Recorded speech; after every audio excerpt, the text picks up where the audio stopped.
Hi there. My name is Allison Laminin. I'm the owner and operator of Delighted Dogs in Minnesota.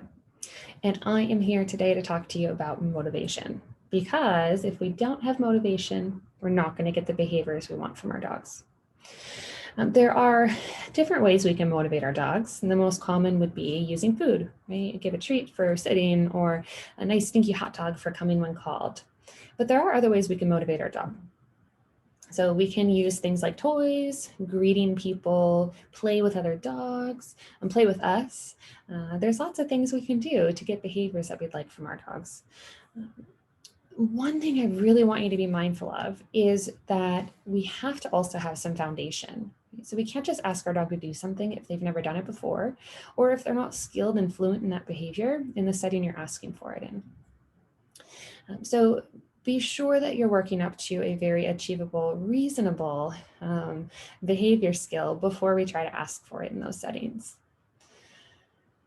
If you're working with food, a couple of tips of mine are to use a really high value food item for really challenging or unlikely behaviors in settings that are really distracting. Right? And I shouldn't say unlikely behaviors, but behaviors that are hard for our dogs to perform when there are distractions around.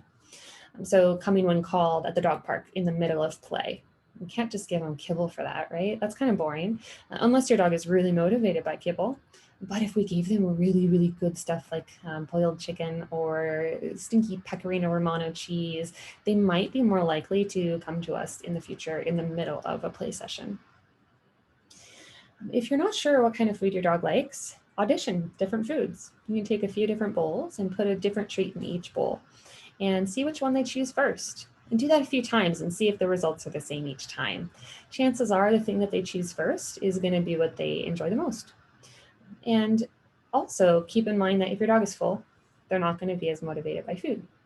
So if you've just fed them a meal, maybe use a different motivator for whatever behavior you're trying to get from your dog.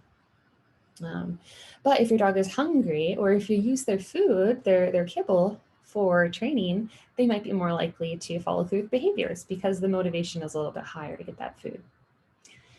So really, if you can just remember one thing, it's that you have to motivate your dog in order to get behavior from your dog. Your dog isn't just going to do the behavior because they know it or because they want you to be happy. In fact, they're probably not going to do it unless there's something in it for them.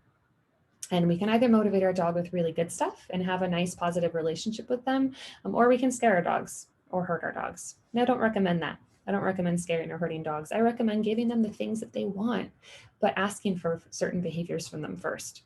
If we teach them to work for the things that they want, they're going to be a lot more engaged with us. They're going to be more likely to follow through with behaviors in a variety of settings because we've helped them to generalize those behaviors. So just a few takeaways. We need to motivate. We need to motivate appropriately. And we have to be mindful of how difficult it is for your dog to follow through with a behavior. If you have any questions or comments, please leave them. I'd love to see what you guys have to say. And I'd be happy to answer any questions you may have. Have a good day.